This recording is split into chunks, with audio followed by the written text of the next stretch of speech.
कुछ नहीं, कुछ भी तो नहीं। मैं तो बस यहाँ पर कुछ ताजी और ठंडी हवा खाने आया था, हकलाते हुए ध्रुव ने कहा।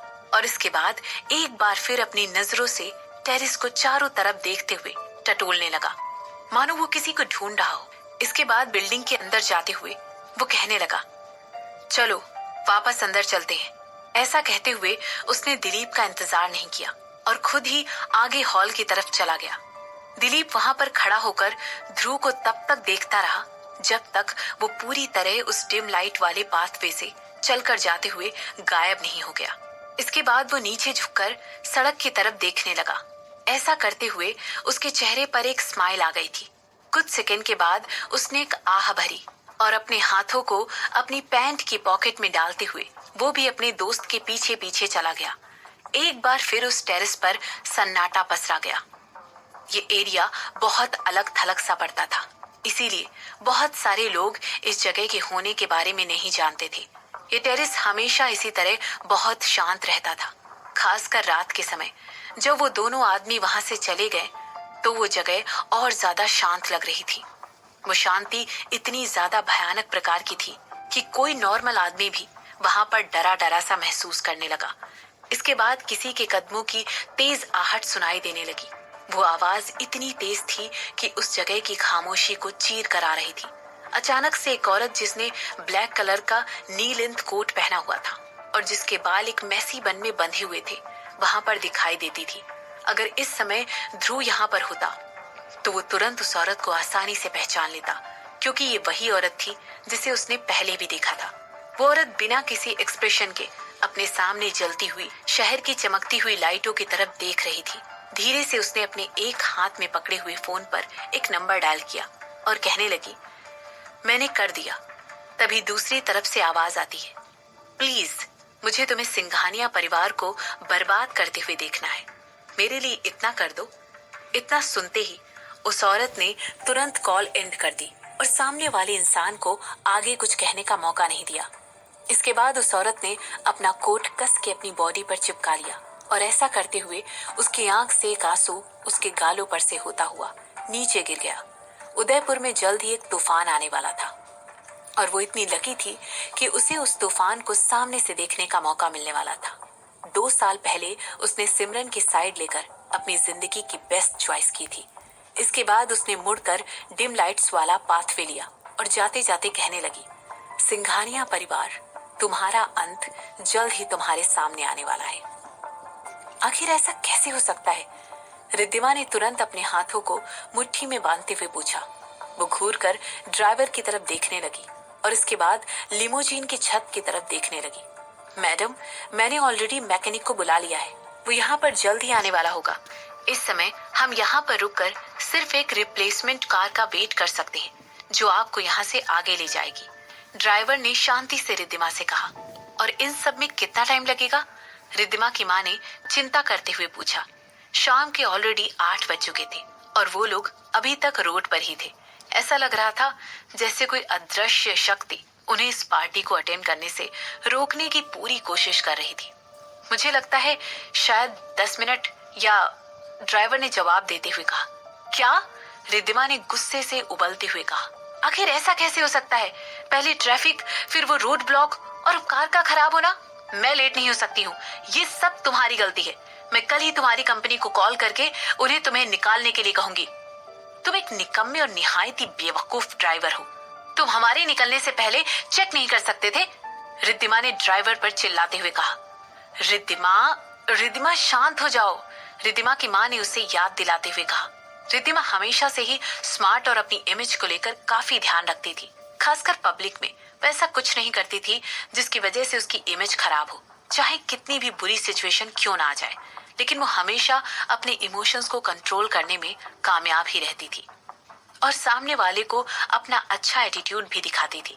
लेकिन इस बार वो ड्राइवर के ऊपर पूरी तरह बरस पड़ी।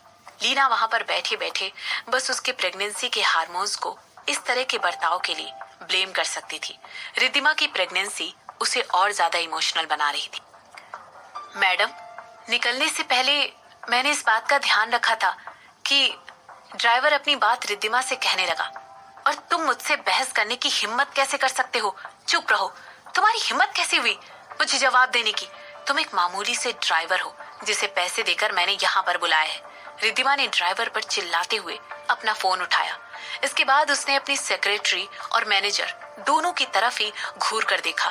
वो लोग भी उसके साथ उसी कार में बैठे थे और इसके बाद वो कहने लगी, जाओ और किसी को बुला कर लाओ जो हमें यहाँ पर पिक करने आ सके। जल्दी करो, तुम सारे के सारे लोग एकदम निकम्मे हो।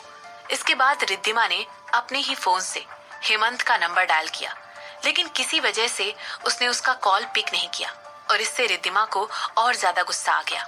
यहाँ तक कि उसने हेमंत के सेक्रेटरी तक को कॉल करने की भी कोशिश की, मगर उसका नंबर भी न जाने क्यों नॉट रीचेबल आ रहा था। रिद्धिमा को ये बात नहीं पता थी कि हेमंत इस समय उसका कॉल जानबूझकर इग्नोर कर रहा था। क्या तुम वो कॉल आंसर नहीं करने वाली हो? सिमरन ने हेमंत से पूछा। वो इस समय अपने फोन को घूर कर देख रहा था। सिमरन ने पहले से ही बारटेंडर से एक स्पेसिफिक ड्रिंक बनाने के लिए कह दिया था। ऐसा उसने कब कहा था? जब हेमंत ने उसके पास अचानक से आकर एक प्राइवेट कन्वर्सेशन करने के लिए कहा था। वो वेट कर सकती है। हेमंत ने अपना फोन अपने कोट की पॉकेट में वापस रखते हुए सिमरन से कहा। इसके बाद वो कहने लगा, मैं तुम्हें यहाँ पर एक्सेप्ट नहीं कर रहा था। कहीं ऐसा तो नहीं है कि तुम मेरा पीछा करते करते यहाँ पर आई हो? सिमरन ने इस बात का कोई जवाब नहीं दिया, बल्कि वो बारटेंडर को अपने सामने अल्कोहलिक ड्रिंक बनाते हुए देखने लगी। तुम क्या ले रही हो? हेमंत ने उससे पूछा। उसने इस बात को इग्नोर कर दिया कि सिमरन ने उसके पहले सवाल का कोई जवाब नहीं दिया था। कॉर्पस रिवाइवर नंबर 2, उसने जवाब देते हुए कहा। इसका मतलब था लाश को फिर से जिंदा करना। मैंने इस ड्रिंक के बारे में पहले कभी नहीं सुना है, हेमंत ने सिमरन से कहते हुए बारटेंडर से उसे वही सेम ड्रिंक देने के लिए कहा। तुम्हें पता है, ये फोर्टिफाइड इटालियन वाइन से बनी है, लेकिन तुम्हारे टेस्ट के लिए थोड़ी सी स्ट्रॉन्ग है, सिमरन ने कहा। तुम्हें अभी भी मेरी प्रेफरेंस याद है? ऐसा कहते हुए हेमंत की आवाज में एक सरप्राइज साफ दिखाई दे रहा था। ओह हाँ, मुझे याद है, मुझे सब याद है, सिमरन ने उसकी तरफ एक ब्लैंक लुक के साथ देखते हुए कहा।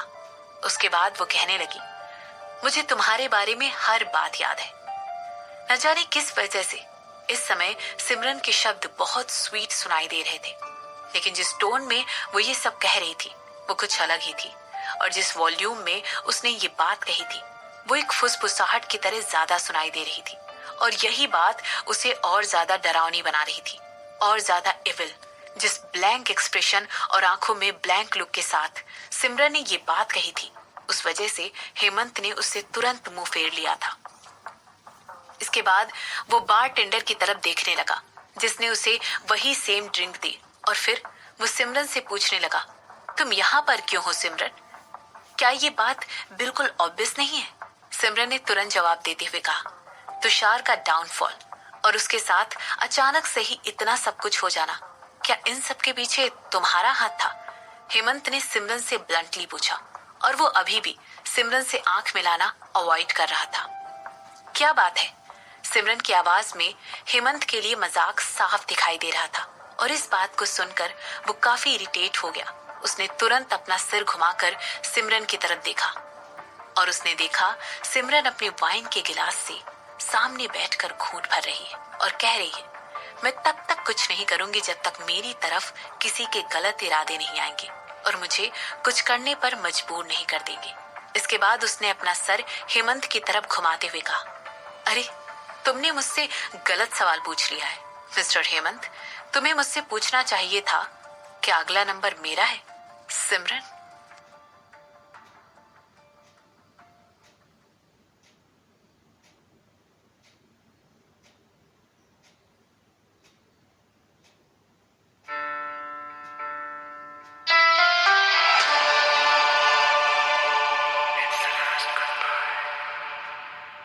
क्या ये पास्ट के बारे में है?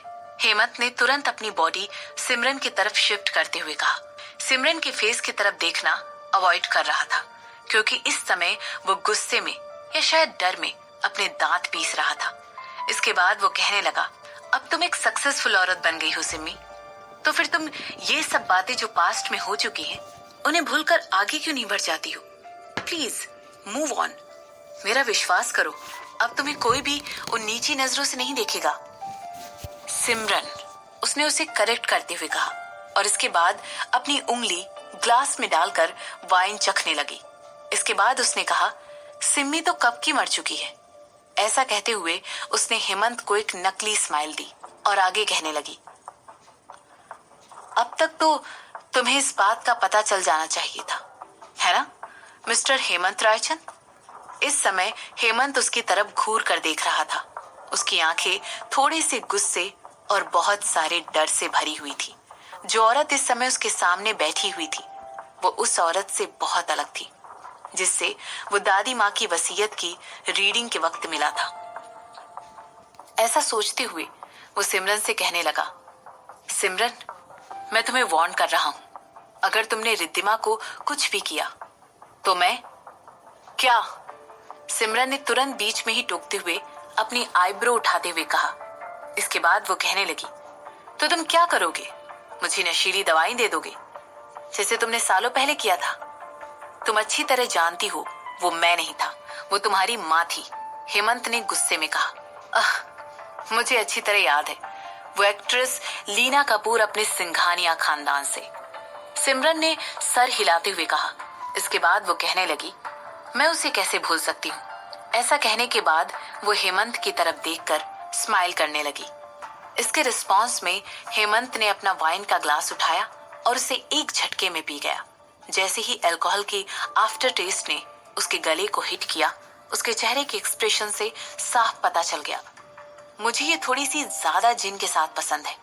सिमरन ने हेमंत के एक्सप्रेशन को नोट करते हुए कहा। इसके बाद वो कहने लगी, मैंने तो तुमसे पहले ही कहा था ये तुम्हारे टेस्ट जैसा नहीं है। मुझे सच सच बताओ सिमरन, तुम आखिर यहाँ पर क्यों आई हो। हेमंत ने सिमरन से पूछा और इस वक्त उसने उसकी पिछली सारी कही बातों को इग्नोर कर दिया। इसके बाद उसने बार टेंडर को उसे दूसरा ड्रिंक का ग्लास देने के लिए कहा। तुम्हें पता है रिद्धिमा प्रेग्नेंट है। हम पास्ट को पास्ट में ही क्यों नहीं छोड़ सकते हैं। एक बदला लेने वाली इंसान बनकर अब और बदला मत लो, और बदले में मैं तुम्हें सालों पहले हुई तुम्हारी रेपुटेशन के डैमेज की भरपाई करके चुका दूंगा। हम इस बारे में और डिस्कशन कर सकते हैं, और मैं तुमसे वो विला भी बेचने के लिए नहीं कहूंगा जो कि रिद्धिमा को बहुत पसंद है। तो तुम्हें ये डील कैसी लगी, इस बारे में तुम्हारा क्या कहना है। उसने तुरंत सिमरन से पूछा। उसे लग रहा था कि सिमरन बिना लड़े उसके इस प्रपोजिशन को तुरंत एक्सेप्ट कर लेगी।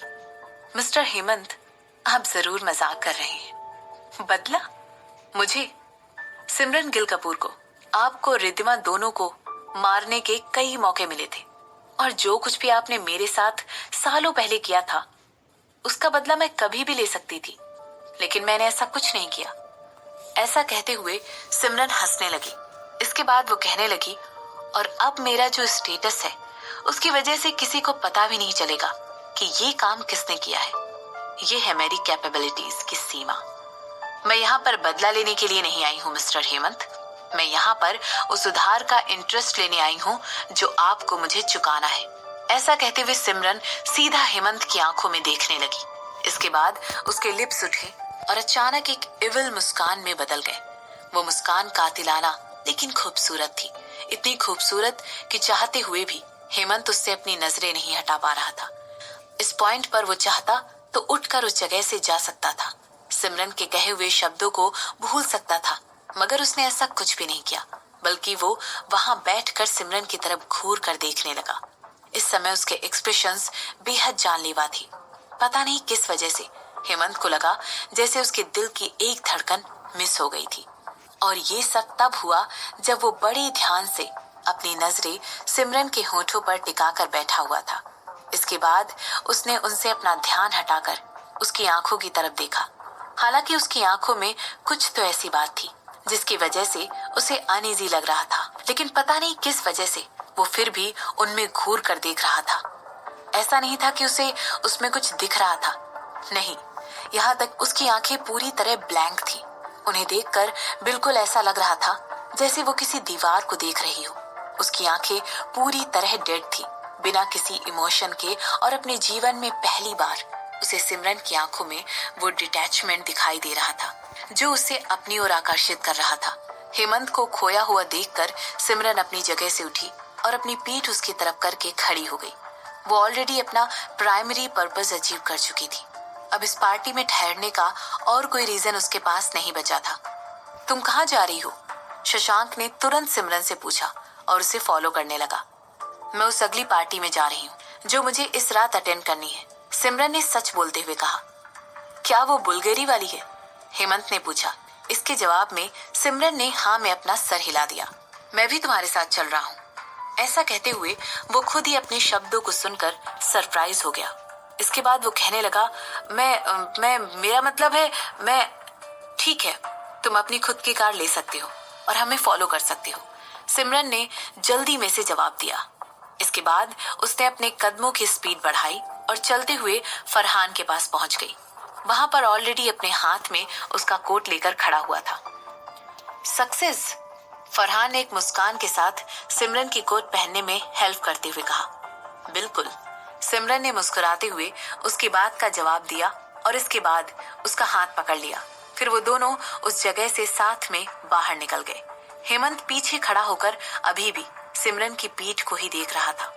कुछ सेकंड बाद वो अपने ख्यालों से बाहर निकला और उसने तुरंत अपने सेक्रेटरी और रिद्धिमा को टेक्स्ट मैसेज करते हुए बुल्गारी की आफ्टर पार्टी में मिलने के लिए कहा।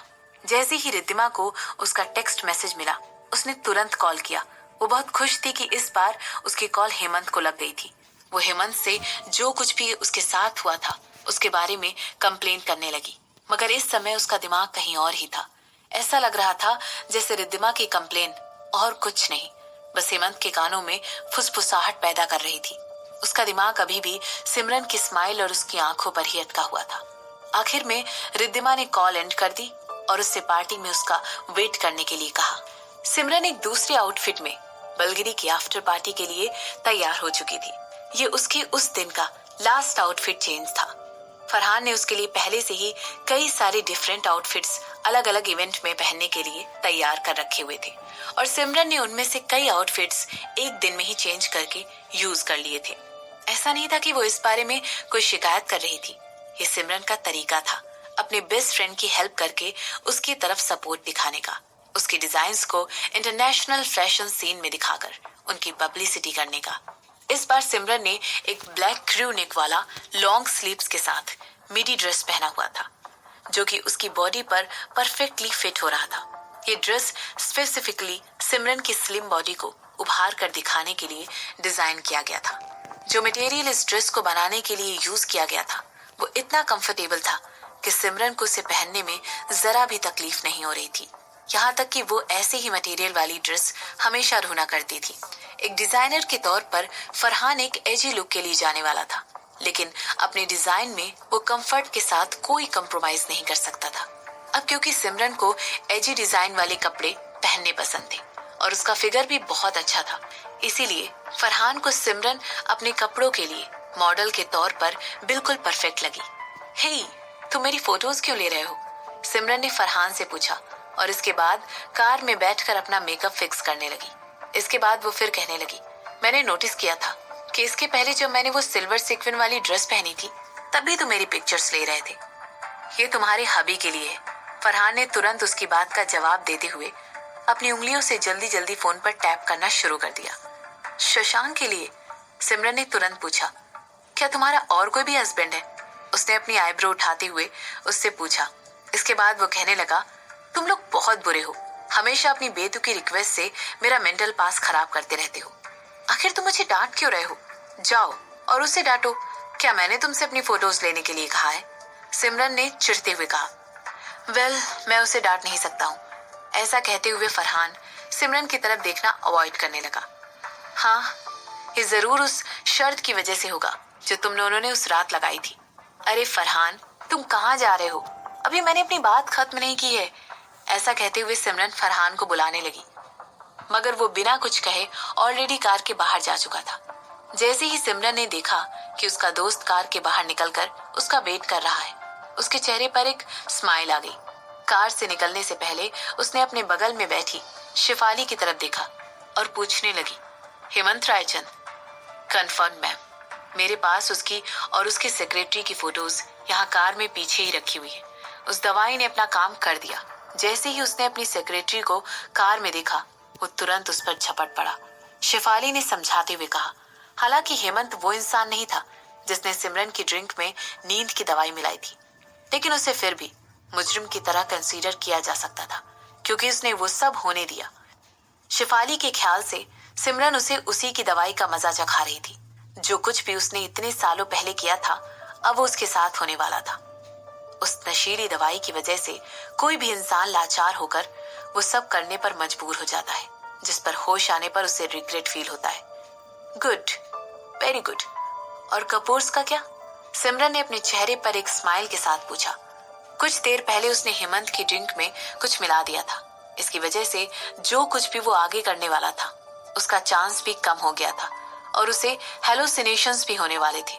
और फिर उसके सेक्रेटरी की बारी थी। रायचंद फिल्म्स की ही एक स्टाइलिस्ट ने थोड़ा ज्यादा सेक्सी ड्रेस करके अपने लंबे पैर उसे दिखा दिए थे और इस तरह उसे चकमा दे दिया था। एक छोटी सी स्माइल, थोड़ी सी स्किन दिखाना, और बस पड़ गया हेमंत मुश्किल में। सिमरन इस बात के लिए पूरी तरह श्योर थी कि हेमंत की केस की तरह ही एक आदमी जिसके दिमाग पर पूरी तरह कब्जा कर लिया गया हो, वो आसानी से किसी का भी शिकार बन सकता था, और वो बना भी। एक बार फिर सिमरन जीत गई थी, मगर ये तो बस शुरुआत ही थी। उसे यकीन था कि आज के बाद हेमंत उससे और भी ज्यादा डरेगा, और भी ज्यादा बेचैन हो जाएगा और कॉन्स्टेंटली ये गेस करने की कोशिश करेगा कि उसका अगला कदम क्या होने वाला था। सिमरन इस बात की चिंता भी नहीं करने वाली थी कि वो इस बारे में लीना या रिद्धिमा या फिर मिस्टर कपूर से कुछ कहने वाला है, जिससे उन्हें सिमरन की असलियत के बारे में पता चल जाए। बल्कि अगर ऐसा होता भी है तो वो तो इस बात को और ज्यादा अप्रिशिएट करने वाली थी, क्योंकि वेट करने से ज्यादा डराने वाली चीज और कोई नहीं हो सकती है।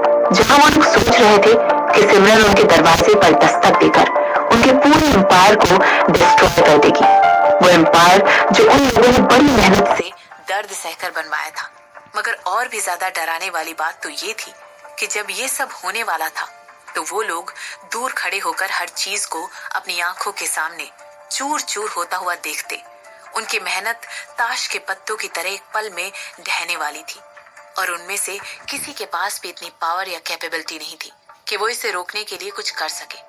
ऑफ कोर्स सिमरन उन लोगों पर थोड़ी सी दया तो दिखाने ही वाली थी, बशर्ते उन लोगों को पता होता कि उन्हें उसके सामने किस तरह पेश आना है और उसे अकेला छोड़ना है, क्योंकि जिस भी पल वो कोई बेवकूफी करते वो अपनी ही कब्र खोदते, और सिमरन उनकी तरफ मदद का हाथ बढ़ाते हुए उन्हें खुशी खुशी एक दर्द से भरी हुई कब्र में पहुंचाने का काम करती। वो लोग भी पार्टी में जाने के लिए रास्ते में ही है। शेफाली ने सिमरन को ये बताते हुए उसे एक स्माइल दी, और इसके बाद उसने एक डायमंड ब्रेसलेट निकाला और सिमरन को दे दिया। जो ब्लैक कलर की ड्रेस सिमरन ने इस समय पहनी हुई थी, वो डायमंड ब्रेसलेट उस ड्रेस को पूरी तरह कंट्रास्ट कर रहा था। बिना एक भी शब्द और बोले सिमरन ने तुरंत उस ब्रेसलेट को अपनी कलाई पर पहन लिया और इसके बाद उस कार से बाहर निकली। इस समय उसके चेहरे पर एक बड़ी सी स्माइल थी। सारे पीसेस अपनी जगह पर थे। अब वक्त है एक ग्रैंड शो का।